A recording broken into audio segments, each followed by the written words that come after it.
네, 안녕하세요. 카이스트의 유신입니다.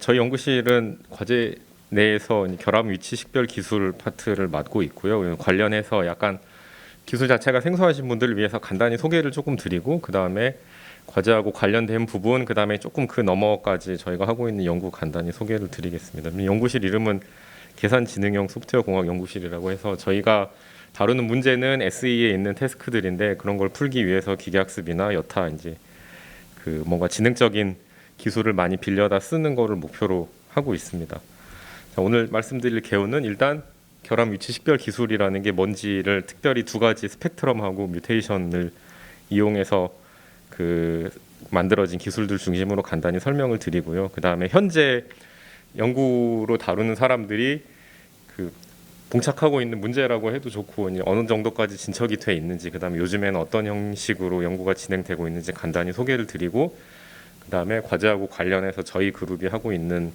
일들을 조금 말씀을 드리겠습니다.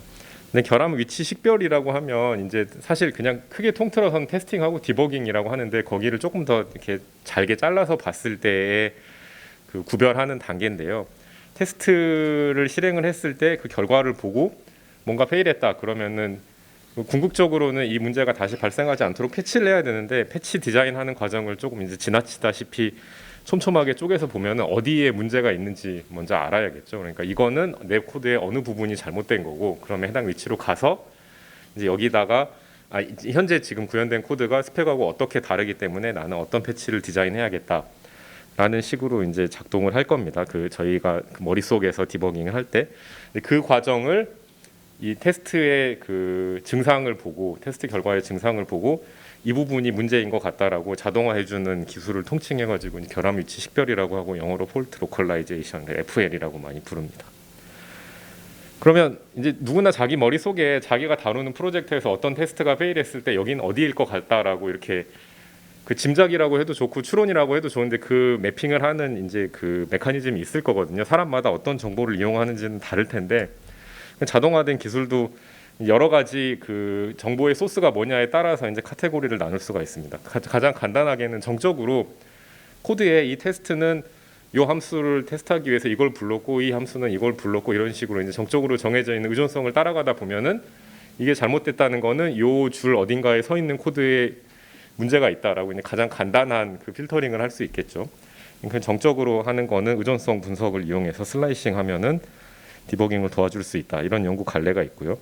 오늘 제가 간단히 설명드릴 거는 스펙트럼하고 뮤테이션 기반인데, 첫 번째 스펙트럼이라는 거는 굉장히 직관적인 방법이에요. 테스트의 커버리지하고 그 다음에 테스트 결과를 이렇게 조합해서 보면은 여기를 실행할 때마다 페일하는 것 같으니까 얘가 수상하다, 그냥 이런 직관을 어떻게 하면 정량적으로 잘 분석할 수 있을까 하는 기술이 스펙트럼 기반의 기술이고요. 뮤테이션은 이따가 뮤테이션이란 단어 까지 좀 생소하신 분들을 위해서 설명을 드리겠지만, 기본적으로는 이미 내 프로그램에 결함이 있는데 이게 위치가 어딘지 알아보기 위해서 프로그램을 일부러 조금씩 더 고쳐보는 겁니다. 그래서 내가 추가적으로 가한 어떤 변화에 대해서 지금 현재 테스트 결과들이 어떻게 반응하는지 관찰을 하면은 기존에 있던 문제의 위치를 알 수 있다, 이런 기술이 있고요. 여기서 굳이 제가 다루지는 않겠지만 정보 탐색 기반의 기술도 있는데, 이건 이제 전혀 다른 채널을 이용하는 거죠. 누군가 내 웹브라우저인데 북마크 폴더를 생성하는 기능에 문제가 있습니다라는 버그 리포트를 올렸다고 하면은 이 결함의 위치는 아무래도 소스 코드 안에 북마크, 크리에이트 이런 류의 단어가 등장하는데 하고 관계가 있을 거다, 이런 렉시컬한 레벨의 유사성을 바탕으로, 어휘적인 유사성을 바탕으로 이 문제의 위치는 여기다라고 추정하는 또 기술이 있습니다. 자, 근데 오늘은 저희 과제 스콥 안에 들어있는 두 가지 SBFL하고 스펙트럼 기반하고 뮤테이션 기반 두 개에 대해서 일단 간단히 소개를 드릴게요. 먼저 스펙트럼 기반 결합 위치 식별의 얼개를 말씀을 드리겠습니다. 프로그램이 있는데 어딘가 한 군데가 잘못됐어요. 저거의 단위는 구문이어도 좋고 메소드여도 좋고, 너무 크게 봤을 때는 파일이어도 좋습니다. 근데 어디에 잘못이 있는 거는 왜 아니야? 그러면 테스트를 실행했는데 일부가 페일을 했어요. 테스트 결과가 있습니다. 어떤 테스트는 패스했고 어떤 테스트는 페일했다. 그 다음에 각각의 테스트에 대해서 커버리지를 측정합니다. 페이라는 테스트는 여기를 실행했고 패스하는 테스트는 여기를 실행했다. 두 가지를 조합해서 프로그램 스펙트럼이라는 데이터를 만드는데 이거 이제 디테일은 뒤에 가서 다시 설명을 드릴게요. 스펙트럼이라는 거는 내 프로그램을 구성하는 어떤 구조적인 요소 각각에 대해서 그 특정한 숫자의 그 셋이 나옵니다. 그럼 그 숫자를 가지고 각각의 구성 요소가 얼마나 그 지금의 결함의 근본 원인일 확률이 있는지, 그러니까 각각의 그 프로그램 구성 요소의 위험도를 평가하는 공식이 있어요. 스펙트럼 기반 기술은 다 이 공식에 기반을 하고 있고, 이걸 이용하면은 내 구문이면 구문 아니면 메소드면 메소드마다 지금 여기가 얼마나 의심스럽다라는 점수가 나옵니다. 그럼 그 점수 기반으로 순위를 매겨가지고 오타가 있네. 높은 순위입니다. 죄송합니다. 높은 순위에 올수록 실제로 문제가 있는 구성 요소가 높은 순위에 올수록 이 순서대로 디버깅을 따라가면서 했을 때 전체에 걸리는 시간을 줄일 수 있다. 왜냐하면 위치가 나한테 바로 왔으니까. 이런 그 기대 효과를 가지고 있는 기술입니다. 이거를 좀 더 자세하게 설명을 드리면, 예를 들어서 여기 구문이 9개 있는 프로그램이 있다고 할게요. 그 다음에 이제 7번째 구문이 결함을 가진 구문이라고 가정을 할 거고, 그 다음에 이제 3개의 테스트가 있는데 첫 번째 테스트는 문제가 있는 S7번을 실행하지 않고 패스를 하고, 그 다음에 두 번째랑 세 번째는 문제가 있는 구문을 실행을 한 다음에 페일을 합니다. 그럼 여기까지는 테스트 결과하고 커버리지인데, 이걸 어떻게 스펙트럼이라는 데이터로 가공을 하냐? 그러면 프로그램 스펙트럼은 각각의 구문에 대해서 4가지의 숫자로 표현이 되는데, 이 변수명의 E하고 N이라는 거는 각각 실행됐다, 실행되지 않았다를 뜻하고, P하고 F는 패스했다, 페일했답니다. 그래서 그 4가지 숫자가 뜻하는 바는 해당 조건을 만족하는 테스트의 개수예요. 그래서 S1번을 보시면은 S1번 구문을 실행하고 패스한 테스트가 1개이기 때문에 1이고, 반대로 NF가 2란 얘기는 얘를 실행하지 않고 페일한 테스트가 2개라는 뜻입니다. 비슷하게 S7번의 예를 보시면 이 F가 2인데, 그러니까 이 S7번을 실행하고 페일한 테스트의 개수는 2개, NP가 1이라는 거는 실행하지 않고 패스한 테스트가 1개가 되고, 그럼 이 각각의 4개 변수의 의미를 안 다음에는 이제 아까 위험도 평가 공식이라는 걸 사용을 하는데, 예를 들어서 굉장히 유명한 타란툴라라는 걸 사용하면은 여기에 있는 4개씩의 스펙트럼 숫자가 그 오른쪽에 있는 타란툴라 스코어로 나오게 됩니다. 그 다음에 타란툴라 스코어가 높은 순서대로 정렬을 하면은 이제 이 경우에는 예제니까 S7번이 1등. 그래서 여기가 가장 그 수상한 프로그램 구성 요소다라고 이제 추론을 할 수가 있는 거죠. 근데 이 과정을 잘 생각해 보시면 굉장히 간단한 직관에 기반을 하고 있는데, 어떤 구성 요소를 실행을 많이 할 때마다 페일을 많이 하더라, 바꿔 얘기하면 EF가 높더라, 그러면은 수상한 거죠. 반대로 얘를 실행 안 하면은 패스를 많이 하더라, NP가 높으면은 또 수상한 겁니다. 자, 그래서 전통적으로 SBFL은 이렇게 순위 기반의 평가를 하도록 돼 있어요. 그 의심도가 높은 게, 순위가 높으면은 개발자가 그 순서대로 프로그램을 검수했을 때 디버깅을 빨리 할 수 있다. 그래서 그 어떤 결과가 항상 순위로 나오는 그 평가의 프레임이 자리를 잡고 있고, 그 구체적인 지표는 ACC at n이라는 거는 accuracy at n이라는 매트릭인데, 내가 만약에 m개의 결함을 모아서 평가를 했을 때 상위 n등 안에 순위가 몇 개나 올라갔나. 그러니까 예를 들어 100개의 결함을 가지고 실험을 했는데 ACC at 1이 50개다. 그러면 50개 결함은 1등의 랭크가 됐다라는 뜻이 됩니다. WEF는 반대로 모든 결함에 대해서 순위의 평균, 평균적으로 몇 개 정도 첫 번째 위치에서부터 검수를 해야 여기에 있는 결함을 디버깅할 수 있다라는 지표가 되겠습니다.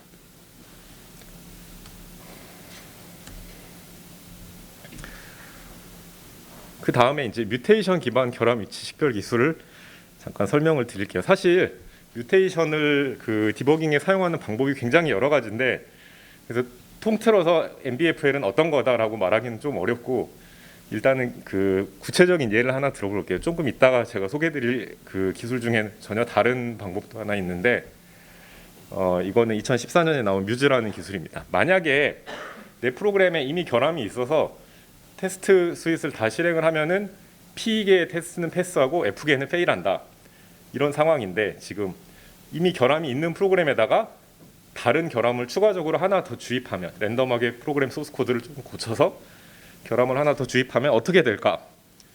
라는 질문에 이제 답을 하고 싶거든요. 근데 이제 일단 잠깐 뮤테이션이 뭐냐를 설명을 드리면, 프로그램에다가 랜덤하게 변화를 살짝 가하는 거예요. 컴파일은 가능하도록 문법적으로는 맞는 변화를 가하는데, 단 이제 프로그램 시멘틱이 바뀌니까 행동이 달라질 수 있습니다. 그래서 만약에 내가 소스 코드를 고쳤더니 프로그램의 행동이 달라진다, 그 다음에 테스트가 그 변화를 감지를 한다라고 하면은 뮤턴트를 킬했다라고 합니다. 반대로 테스트가 그 행동이 안 달라지면, 바꿔 얘기하면 코드를 조금 고쳤는데 테스트가 여전히 패스하면, 테스트가 별로 이렇게 프로그램을 잘 들여다보지 못하는 게 되겠죠. 그러면 뮤턴트가 살아남았다고 합니다. 근데 이제 마지막으로 가장 그 까다로운 케이스는, 문법적으로는 다른데 시멘틱이 똑같아가지고 구별이 불가능한 경우, 이거는 이제 언디사이더블한 문제이기 때문에 등가 뮤턴트, 이퀴벌런트 뮤턴트라고 하고 킬을 할 수가 없습니다. 실제 과정을 보면 프로그램이 있을 때 거기다가 임의로 그 수정을 가해서 버그가 존재하는 버전을 여러 개 만들고 내 테스트를 여기다 실행해서 결과가 같으면은 뮤턴트가 살아남았고, 결과가 다르면은 뮤턴트가 죽었다라고 합니다.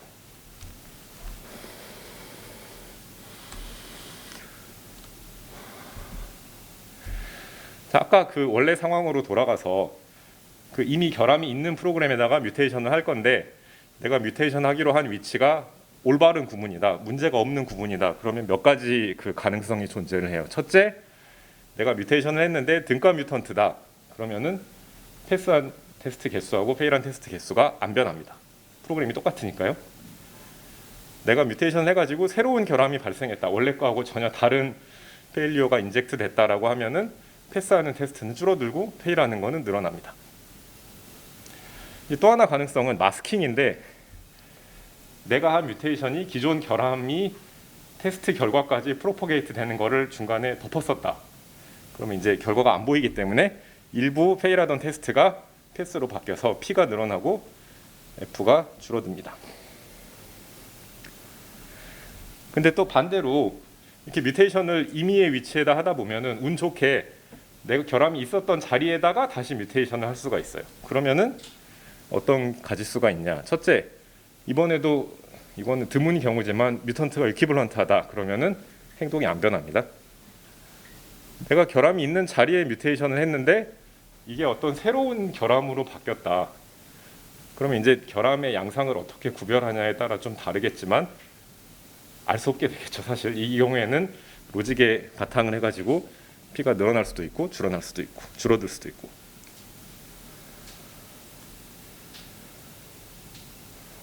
마찬가지로 마스킹이 벌어질 수 있겠죠.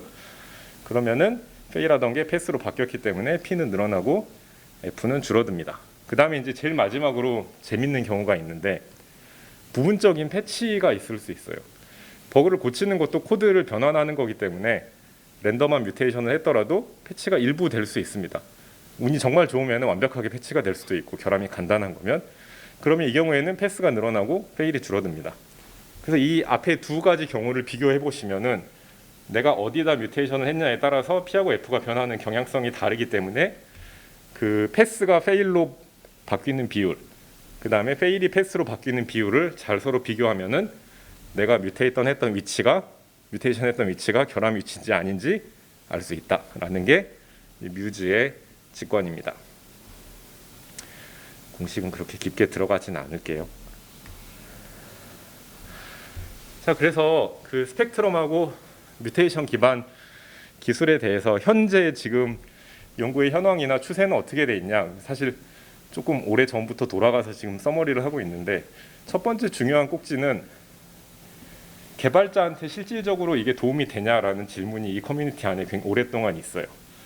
그러니까 이거를 실험실에서 이렇게 잘 정제된 환경에서 어떤 기술을 평가하면은 정확도가 얼마 정도 나오는데, 실제로 이걸 개발자한테 뒀을 때 그 디버깅 생산성이 얼마나 높아지냐라는 건 이렇게 측정하기 어려운 문제죠. 사람이 개입되면 항상 그 노이즈가 많이 끼기 때문에. 근데 하지만 아무튼 처음에 문제 제기는 이거를 실험으로만 하지 말고 사람한테 주고 정말 도움이 되는지를 그 측정해야 되지 않냐라는 문제 제기가 2011년 경부터 있었습니다.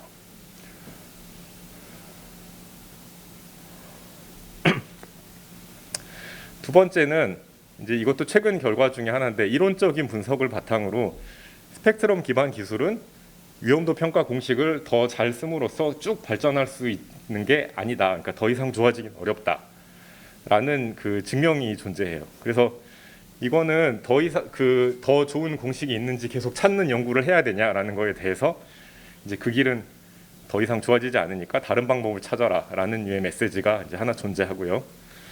그 두 번째 거에 약간 그 간접적인 결과로서 사람이 어떤 기술을 디자인하기보다는 기계학습을 이용해 가지고 학습의 바탕에서 내가 모아놓은 벤치마크 결함에 대해서 성능이 좋아지는 그런 기술을 만드는 게 요즘에는 그 우위에 있는 연구 방법입니다. 구체적인 예는 굉장히 여러 가지 방법으로 처음에는 그 위험도 평가 공식을 자동으로 설계하려고 그랬고, 그 이후에는 여러 가지 공식을 한꺼번에 합해서 쓰는 방법에다가 그 기계학습 모델을 이용하고 있습니다.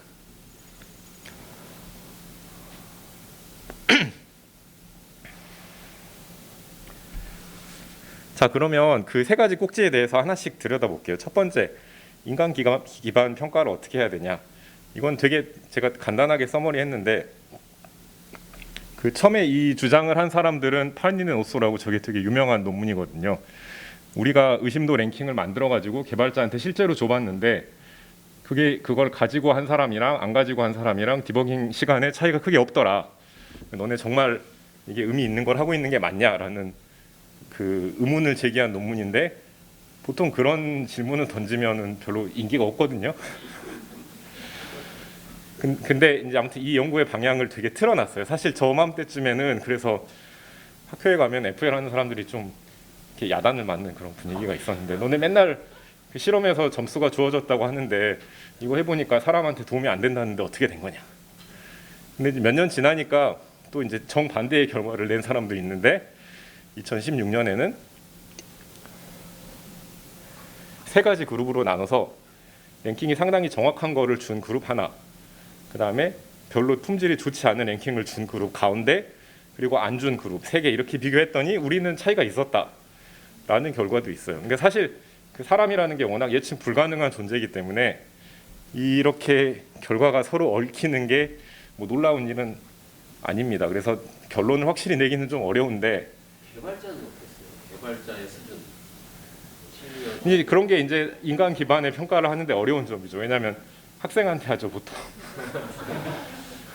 그러니까 그 좋은 지적이신데요. 마지막 포인트를 보시면, 제가 아까 서두에도 말씀드렸지만 정말 경험이 풍부한 개발자 같으면 자기만의 휴리스틱이 이미 있어요. 그거 대비 우리가 더 잘할 수 있냐? 이건 정말 평가하기 어려운 문제고. 근데 또 그러면 그게 항상 가장 유효한 베이스라인이냐? 그러면 그것도 조금 알 수 없는 문제인 것 같아요.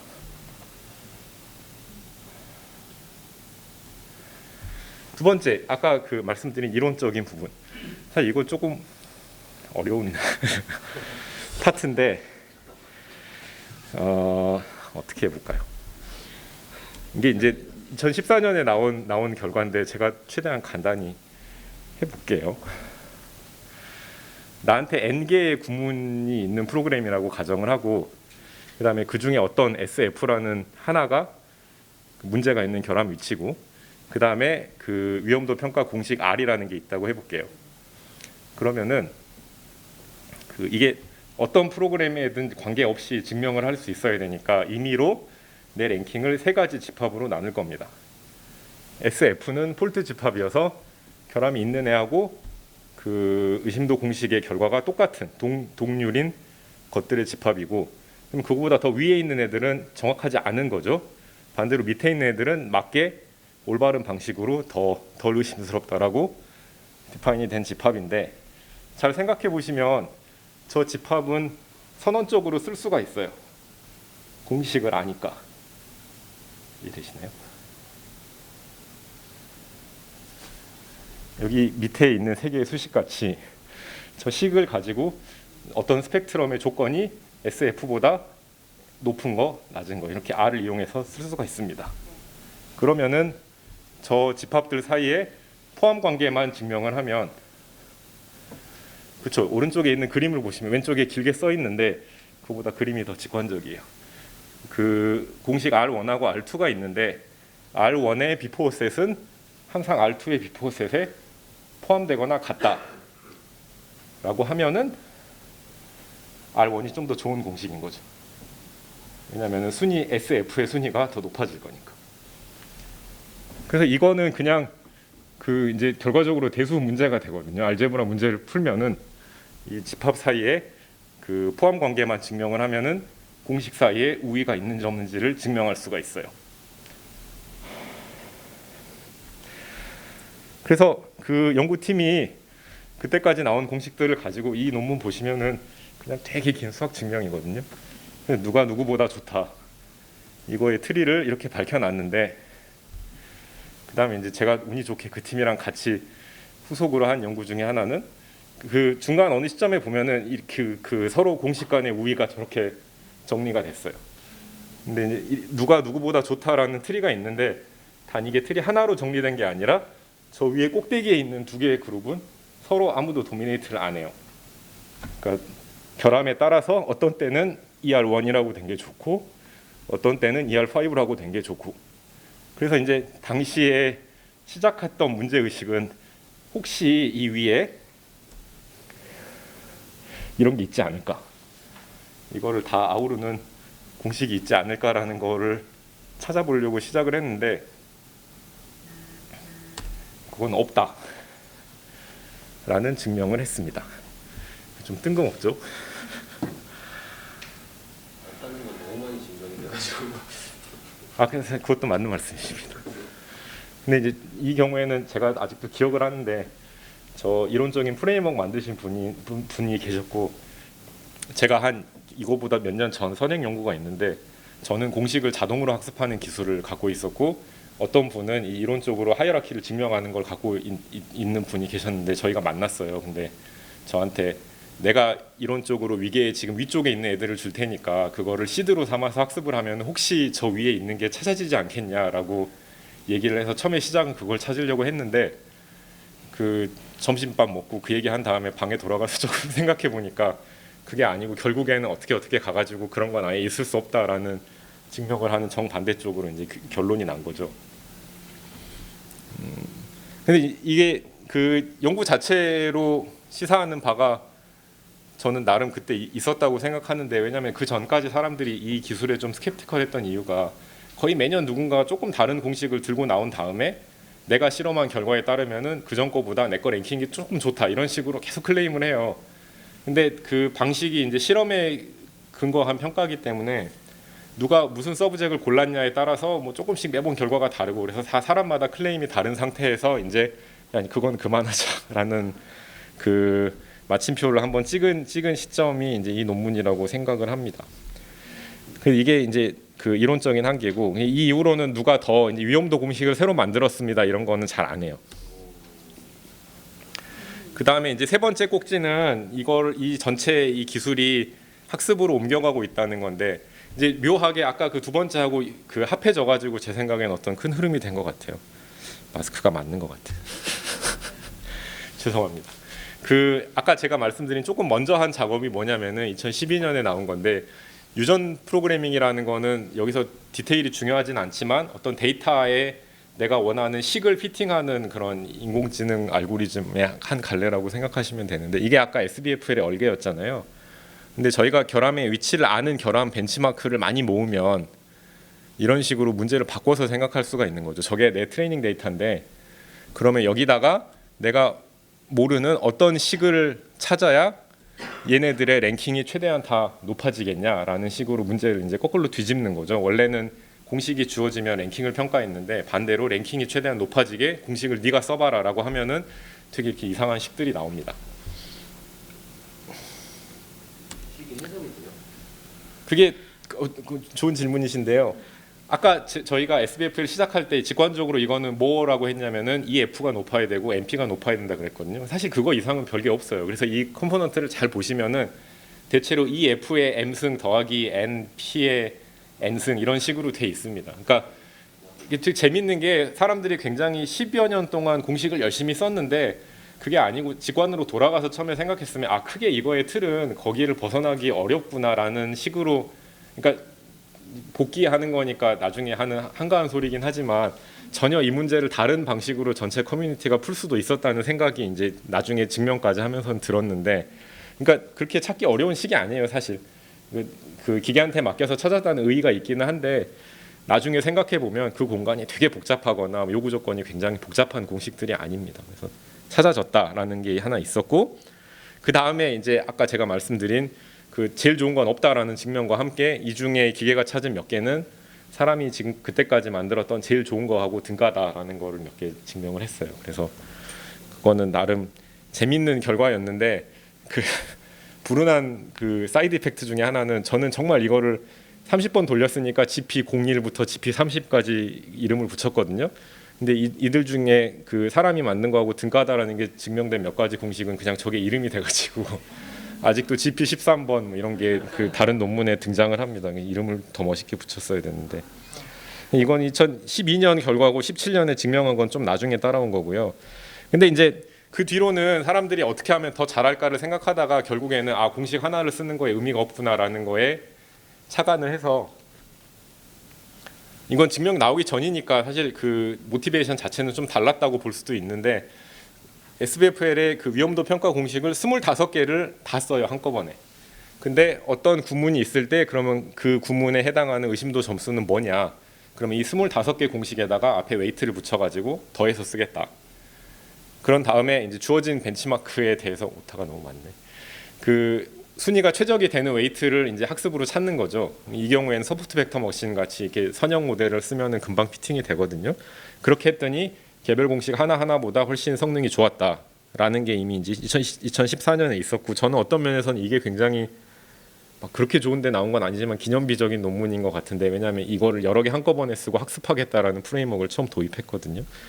그래서 2년쯤 지나니까 이번에는 그 학습의 공간이 좀 더 커지는데 스펙트럼 말고 다른 것도 여기다 집어넣겠다라는 사람이 나와요. 이제 그 다른 게 뭔지는 저희 지금 입장에서는 그렇게 중요하지는 않고 위험도 평가 공식을 35개 쓰고 동시에 뭔가 추가적인 피처를 씁니다. 그래서 이게 완전히 완연한 학습 문제가 되고 여기서 트레이닝하는 거는 1차적으로 바로 랭킹을 트레이닝하는 게 아니라 피처가 이렇게 있으면은 얘는 결함이게 아니게 그거를 분류하는 모델을 트레이닝한 다음에 결함이라고 분류하는 그 스코어에 따라서 랭킹을 매겨요. 그거를 이제 굉장히 느슨하게 learn to rank라고 하는데 배워서 학습하는 그 랭킹을 하기 위해서 학습하는 그런 그 기법이거든요. 그걸 처음으로 소개를 했습니다.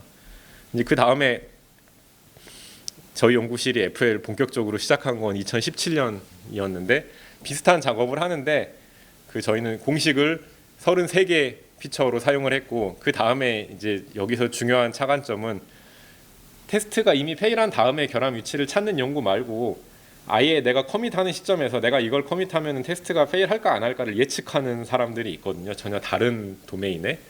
근데 이제 결국에는 문제는 비슷하다는 거죠. 이미 일이 벌어진 다음에 위치를 찾는 거냐 아니면은 사전에 혹시 여기일까라고 물어보는 거냐. 근데 문제의 본질은 비슷한 거니까 그러면 그 사람들이 쓰는 거를 우리 학습 모델에 가져오자. 어차피 이미 기계학습 문제가 됐으니까.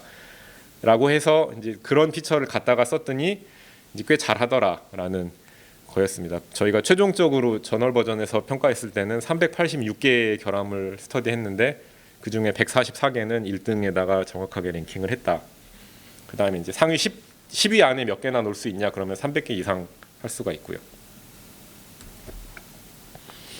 이거는 저희 과제에서도 궁극적으로 이제 해보려고 하는 이 정확도를 높이기 위해서 도입하려고 하는 파트인데 보통 이제 이게 그 기계학습 기반 기술이 되고 나니까 좋은 모델이 하나 나올 때까지 보통 여러 번 트라이를 해요. 뭐 크로스 밸리데이션도 하고 여러 가지 모델을 만든 다음에 하나를 고르는데 그럼 하나 고른 다음에는 그동안 만든 나머지는 보통 다 안 쓰고 버리거든요. 근데 버리지 말고 그거를 싹 합해가지고 앙상블이라고 이렇게 자기들끼리 나는 얘인 것 같아 거기다가 투표를 하게 만들었더니 다양성에 기반해서 정확도가 좀 더 높아진다 라는 또 이제 결과가 최근에 나왔습니다. 그래서 이런 게 그 FL 연구의 현황을 세 가지 테마로 요약을 했을 때 각각의 지금 현재 상태인 것 같아요. 그러니까 이론적으로 공식 하나를 더 잘 쓰는 거는 큰 효과는 없고 사람을 기반으로 측정을 해야 되는데 그 스터디는 되게 어렵고 그 다음에 전반적인 현재 트렌드는 학습 모델을 학습하는 형태로 가고 있다. 지금 저는 간단히 하기 위해서 저희 연구실 마지막 결과까지 해서 멈췄는데 지난 몇 년 동안의 모델들을 보시면 이제 막 어마어마하게 큰 뉴럴넷을 이용을 하고 피처도 지금까지 나온 FL 연구를 다 때려 박아가지고 이제 쓰는 그런 모델들이 나오거든요. 굉장히 잘하는데 정확도가 높은데 이제 그 실제로 사용하기가 좀 어려워지는 그런 단점이 있을 것 같아요. 왜냐하면은 거기서 쓰는 그 피처로 사용하는 모델들이 지금 존재하는 거의 모든 FL 기술이거든요. 스펙트럼도 하고 뮤테이션도 하고 정보 탐색 기반의 기술도 다 쓴다는 건데 그 얘기는 그 모델을 도입하려면 각각의 거를 다 구현을 해가지고 결과를 뽑아야 돼요. 그러니까 사용성이 좀 떨어지는 면이 있지 않나라는 우려가 좀 들지만 아무튼 정확도 경쟁을 위해서는 점점 더 학습하는 모델이 크고 복잡해지는 경향을 보이고 있습니다. 그래서 그 FL 자체에 대해서는 그 정도가 현황인데 그럼 앞으로 어디로 가야 되냐? 그러면 제 생각에는 여기 자료에 따로 정리를 딱히 못했지만 제가 생각하는 방향은 뭐냐면은 저희 과제에 참여하고 있기 때문에도 그런데 지금까지 한 실험이나 연구 개발이 다 굉장히 잘 제어된 환경에서 만약에 여기에 결함 한 개가 있다고 하면 걔의 위치가 어딜까? 이거를 순위라는 걸로 잘 표현할 수가 있냐? 이런 식의 지표 기반의 평가를 했는데 아까도 보셨듯이 사람한테 주려면 이제 잘 어떻게 재야지는지 모르겠고 결과가 분명하지 않은 부분이 있거든요. 그다음에 또 실제 상황에 갖다 놓으면은 결함이 한 개만 있다는 보장이 없어요. 여러 개가 동시에 발생했을 때는 이 기술들이 어떤 반응을 보일지 정확하게 예측하기가 어렵습니다. 서로 이제 인터랙션을 할 거기 때문에. 그래서 이걸 좀 더 사용하기 편한 실질적으로 임팩트가 있는 형태로 어떻게 이제 그 구현을 할 거냐라는 과정에서 이제 다음으로 태클해야 되는 문제들의 셋을 구하고 있는데 그 중에 첫 번째는 이제 결함을 클러스터링하는 파트입니다. 단일 결함 가정이라는 걸 지금까지의 웍들은 대부분이 하고 있거든요. 이 코드 안에 결함이 딱 한 개 있다고 가정하면 거기에 위치가 어디냐. 근데 당연히 실제 개발 환경에서는 잘 안 되는 거기 때문에. 근데 하지만 반면에 왜 그렇게 연구를 했는지는 또 충분히 이해가 돼요. 왜냐하면 그거를 가정해야 내가 잘 제어할 수 있는 환경 안에서 내 기술의 정확도를 평가를 할 수 있으니까. 근데 그걸 어느 정도 한 시점에서는 이제 그러면은 한꺼번에 여러 개 있을 때 어떻게 핸들할 거냐라는 게 중요한 다음 질문이고 거기에 대한 이제 그 답으로 아까 오전에도 간단히 말씀드렸지만 기존의 그 단일 결함 가정을 바탕으로 만들어서 사용하던 벤치마크 데이터를 잘 살펴봤더니 이거를 여러 개가 동시에 존재하는 버전으로 잘 가공해서 쓸 수가 있더라라는 거를 찾았습니다. 근데 사실 제가 방금 가공이라고 말씀드렸는데 엄밀히 얘기하면 가공이 아니고 원래 코드에는 결함이 여러 개 존재해요. 근데 이 벤치마크를 만들기 위해서 아이솔레이션을 그 결함을 디텍트하는 테스트를 서로 분리하는 방식으로 이제 따로 띄워놓은 건데 그래서 테스트를 버전별로 이렇게 이식을 잘 해보면은 여기에 사실 이 결함도 있었네라는 식으로 코드 안에 자연스럽게 존재하던 여러 개의 결함을 찾을 수 있더라. 그래서 이 벤치마크를 확보하는 측면에서 이제 이런 작업을 좀 했고요. 그 다음으로 이제 실제로 결함을 클러스터링을 해야 되는데 만약에 복수 개의 테스트가 실패를 했을 때 이게 실제로는 몇 개의 근본 원인에 의한 거냐라는 이제 이 질문을 던지는 거죠. 그래서 여기에 대한 기존 연구들의 궤적은 다 어떤 식이냐면 나한테 내가 이러이러한 테스트를 실행했는데 얘네의 실행한 트레이스가 이렇고 결과가 이랬다라고 하면은 서로 유사한 것끼리는 뭔가 비슷한 행동을 테스트했을 테니까 근본 원인도 같겠지라는 식으로 접근을 합니다. 그래서 테스트 케이스 간의 거리를 디파인을 하고 그 거리를 바탕으로 클러스터링하는 식으로 하는데 이제 테스트 케이스가 그 달성한 커버리지를 어떻게 표현하냐 에 크게 영향을 받겠죠. 그래서 커버리지를 바이너리 스트링으로 기록을 하면은 해밍 디스턴스나 뭐 기타 여러 가지 이제 스트링 사이의 거리를 재는 매트릭을 사용을 할 수가 있을 거고요. 아니면은 그게 벡터가 아니고 그냥 커버한 집합이 이거다라고 하면 셋 디퍼런스 매트릭을 쓸 수도 있고 좀 더 복잡한 다른 시도들도 최근까지 있었습니다. 근데 저희가 연구하고 있는 거는 정보량은 똑같지만 이거를 저렇게 그 커버리지 스트링이 아니고 하이퍼그래프라는 조금 복잡한 데이터 구조를 빌려서 표현을 하면 같은 정보량이라도 뭐 이렇게 결함, 그러니까 페일한 테스트 길이를 비교하는 거잖아요. 지금 결함을 클러스터링하기 위해서. 그러면은 프로그램의 모든 부분의 유사도를 똑같이 취급할 필요가 없고, 내가 이 결함의 원인이라고 이미 의심되는 부분이 비슷하면은 더 가중치를 줘야 돼요. 근데 그런 가중치를 주기가 훨씬 편해집니다. 그 어떤 식의 구성상. 디테일은 제가 남겨놓겠지만, 그래서 이 표현을 하이퍼그래프라는 걸로 바꾸면은 기존에 저희가 쉽게 하지 못했던, 아니면 깔끔하게 정리하지 못했던 다양한 웨이팅을 할 수가 있어서 이걸 기반으로 클러스터링 하면은 훨씬 잘 되더라, 이제 이런 결과를 하나 가져가고 있고요.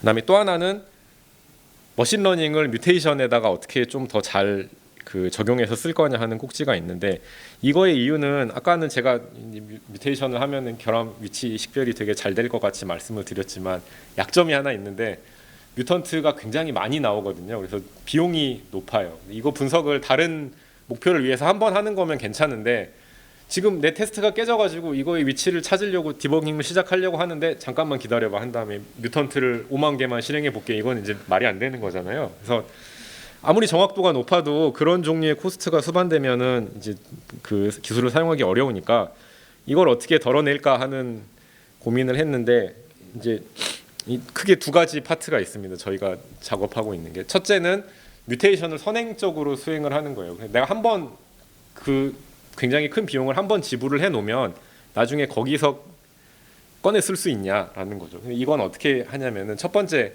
결함이 없다고 생각하는, 평상시에 먼저 뮤테이션 분석을 한번 합니다. 그러니까 내 프로그램에 지금은 큰 문제가 없다고 가정하고 거기다가 결함을 주입한 다음에 어떤 테스트가 실패를 하는지 이 관계를 여러 번 모으는데, 그 관계를 많이 모았으면 이걸 앞뒤를 바꿔가지고 이번엔 학습을 해요.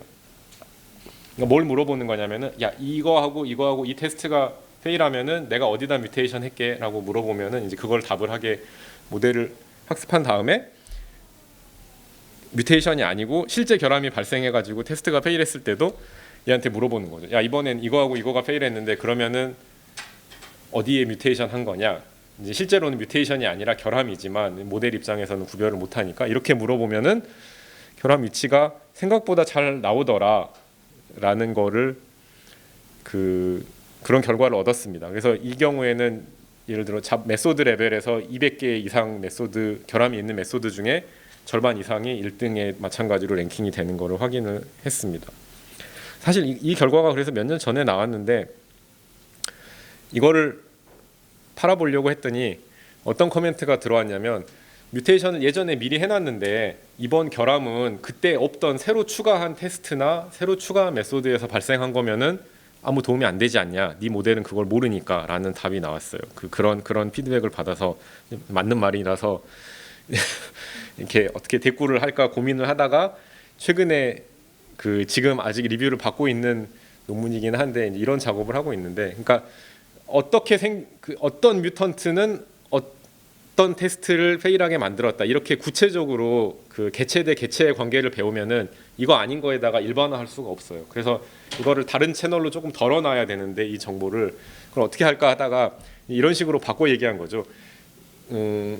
이런 토큰이 등장하는 함수에다가 뮤테이션을 하면은 이런 이름을 가진 테스트가 페일하더라. 근데 이거 아까 제가 처음에 말씀드렸던 것 같이 경험이 많이 있는 개발자 같으면 어떤 테스트가 페일했을 때 그 테스트 케이스 이름을 보면은 대충 이거는 어디겠거니 하고 여는 폴더가 있을 거예요. 왜냐하면 머릿속에 그 어휘적인 정보만 가지고도 어느 정도 셀렉션이 되기 때문에. 이 코드 안에 이렇게 자연어, 그러니까 테스트 케이스의 이름이라든지 변수 이름, 함수 이름 같은데 컴파일러나 테스트 케이스한테 쉽게 잡히지 않는 어떤 다른 정보가 많이 얹혀져 있다라는 연구를 다른 분들이 굉장히 많이 하고 계신데, 그러니까 저희는 그거에 조금 이렇게 업혀가는 입장에서, 그러면 그런 정보들이 어떤 테스트가 어떤 뮤턴트하고 관계가 있는지를 학습하는데도 도움이 되냐라고 해봤더니 상당히 잘 됩니다. 그러니까 아주 옛날 버전에서 한번 뮤테이션 한 다음에, 근데 이제 실제로 실행했던 거는 버리고 거기서 배운 뮤턴트 대 테스트 관계를 오직 어휘적인 정보만 가지고 링크를 하는 모델을 만들어 놓으면은 상당히 몇 년 뒤에 테스트도 많이 바뀌고 코드도 많이 바뀐 상황에서 생성한 뮤턴트에 대해서 실행을 한 번도 안 해보고 누가 누구를 죽였냐 이 매트리스를 구해보면은 정확도가 꽤 높게 나와요. 뭐 F1 스코어 80% 이상을 달성하게 나오고 커버리지보다 더 정확합니다. 그러니까 이 뮤턴트를 커버하면은 죽인다 이런 식의 나이브한 베이스라인보다 훨씬 더 잘할 수가 있어요. 그 외에는 이렇게 개별 뮤턴트 단위에서 사용할 수 있는 베이스라인이 없기 때문에 저희가 그런 식의 예측을 가능하게 한 거는 첫 번째가 아닌가라고 지금 생각을 하고 있습니다.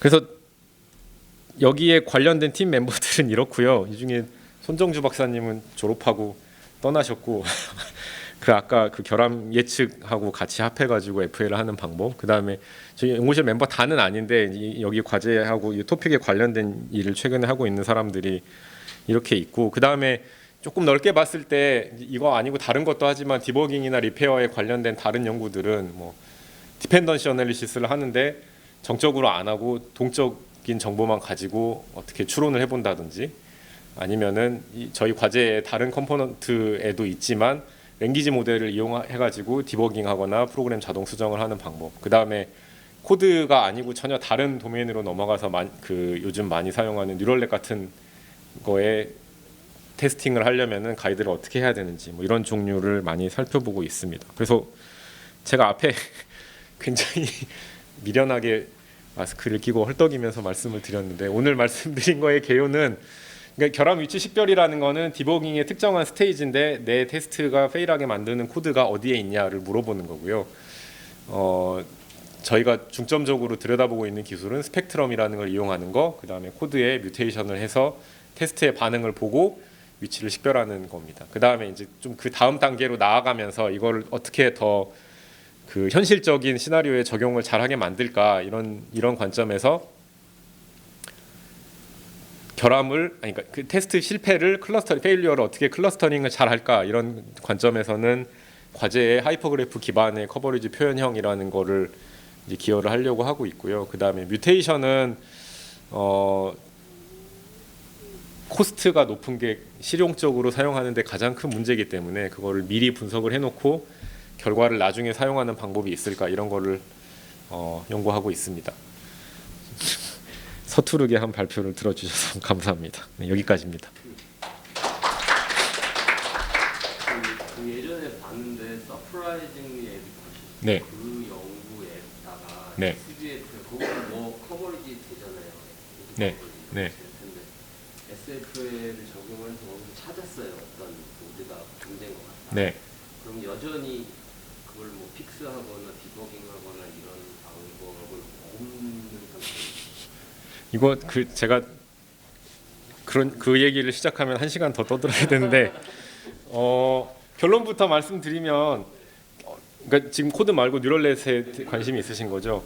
뉴럴넷이 내가 원하는 행동을 안 할 때 그 다음에 그럼 나는 뭘 할 수 있냐, 여기에 대한 뚜렷한 답이 지금 없습니다. 왜냐하면 누가 딱 이렇게 명시적으로 작성한 게 아니고 트레이닝 된 거고 그 과정이 랜덤하기 때문에 다시 트레이닝 하면은 얘가 설사 방금 찾은 그 이상한 행동이 고쳐져도 딴 게 망가질 수도 있고, 그렇죠?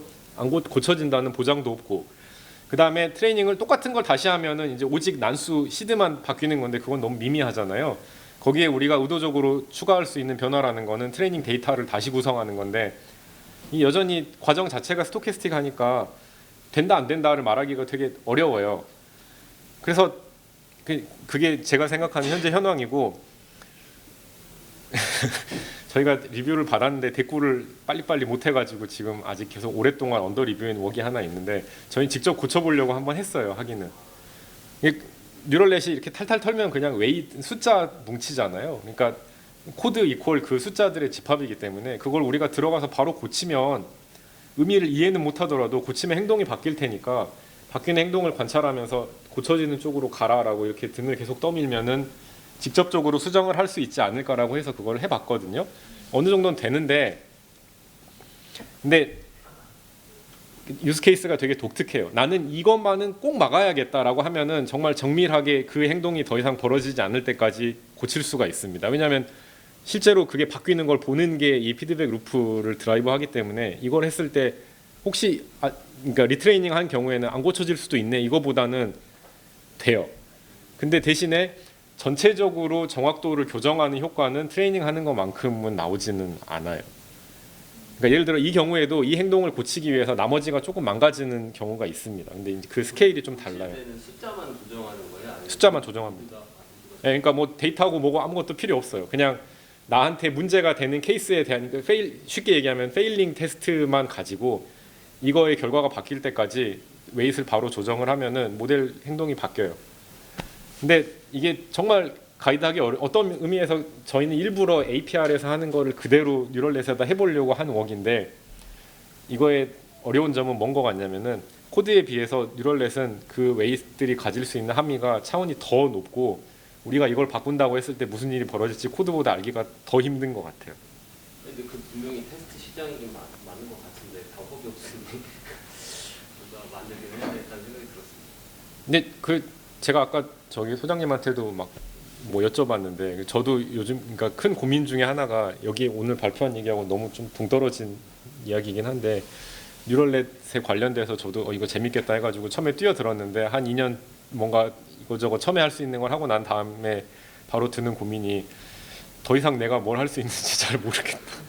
안 하겠네. 왜냐면 그 예를 들어 모델을 직접 어떻게 하면 뭐 훈련을 더 잘할까 뭐 이걸 그런 류의 거는 하드코어 ML 커뮤니티에 계신 분들의 영역이고 제가 그만큼 할 수는 없더라고요. 그래서 SE 근데 또 이런 시스템 안에 그 DNN 블랙박스가 들어오는 것도 사실이거든요. 그래서 처음에 제가 막 우기고 AI 과제에 저도 넣어주세요 이런 거 할 때는 결국 이런 게 들어오면은 시스템 검증을 해야 될 텐데 방법이 있어야 되지 않겠습니까라고 팔았는데 그거를 모델만 딱 띄워놓고 이 뉴럴넷을이라고 하려고 하니까 거기에 대한 전문성은 당연히 제가 이제 뉴럴넷을 연구하시는 분들보다 떨어지더라고요. 그래서 그런 게 되게 큰 고민이었는데 이제 작년 올해 지나면서 드는 생각은 어떤 분 키노트 들으면서도 한 생각이고 그 오토모티브 인더스트리랑 이런 거를 많이 해보신 분이 뭔가 발표를 하셨어요. 그래서 근데 그분의 요지인즉 모델만 띄워놓고 하려고 하지 말아라가 그 메시지였거든요. 전 당연히 손들고 그러면 같이 일하실 때 그 자동차 회사에 있는 분들이 자율주행 안에 뉴럴넷이 있는 시스템을 테스트했는데 얘가 뭐 차로를 벗어났다 이런 에피소드를 찾으면 그 다음엔 그럼 그 사람들이 뭘 하던가요? 그랬더니 뉴럴넷을 고치는 게 아니라 주변에 붙어있는 가드를 수정한대요.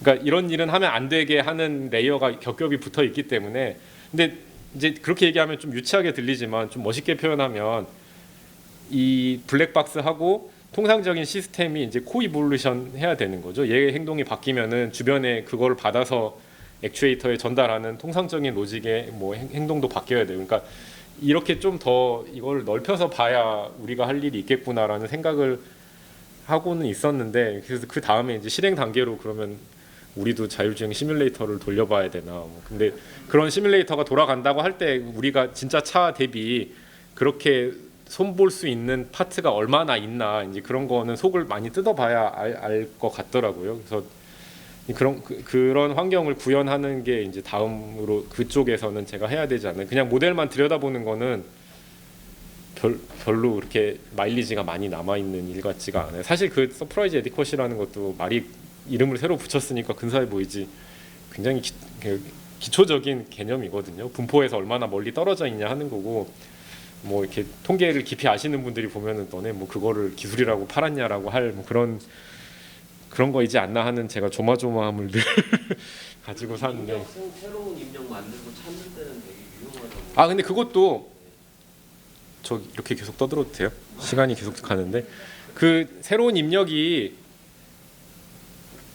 코드의 경우에는 아무리 복잡한 입력이라도 쪼개면은 프리미티브 타입이에요. 그렇죠? 근데 예를 들어서 자율주행 하려고 전방 주시하는 카메라의 도로 상황을 입력으로 받는다고 하면은 이거는 만들 수가 없어요. 가서 찍어야 되거든요. 그러니까 랜덤 샘플링이 안 되는 종류의 입력은 어떻게 할 거냐. 사실 그것도 조금은 해봤는데 저기 앉아 계신 분이 실험하셨는데 그 오토인코더 가지고 그러니까 실제로는 이미지인데 그걸 어떤 그 레이턴트 스페이스에다 다 매핑을 해놓고 이 벡터를 바꿔가지고 디코드만 하면은 예를 들어 뭐 사람이 한 번도 쓴 적이 없는 글자가 되게 그럴듯하게 나오게. 근데 개념적으로는 말이 되는데 이게 막 그 도로 상황 같이 복잡한 이미지도 그런 오토인코더가 잘 작동을 하냐? 그럼 아직 그렇게 정확한 것 같지는 않아요. 되게 이상한 이미지가 틀림없이 나올 거거든요.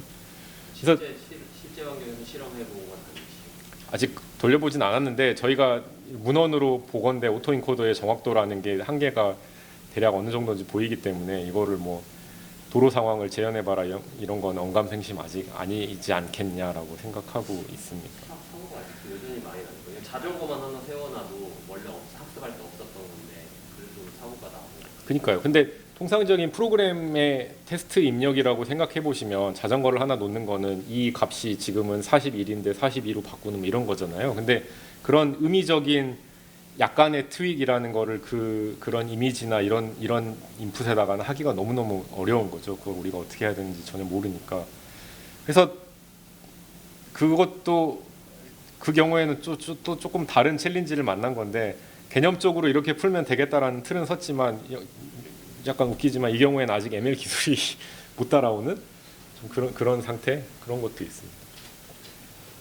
그래서 아마 저기 뭐 포토 리얼리스틱 시뮬레이터 이런 거에 기대를 거시는 분들이 그것도 리밋이 명확해 보이지만 저도 되게 궁금하거든요. 아무리 포토 리얼리스틱 하다고 그게 1대1은 아닐 텐데 여기서 한번 해보고 그러면 실제로 다시 옮길 때는 어떻게 하냐 그런 생각이 들지만 그래도 아무튼 컨트롤을 해야 그런 실험을 할 수 있으니까 거기에 기대를 많이 거시는 것 같아요.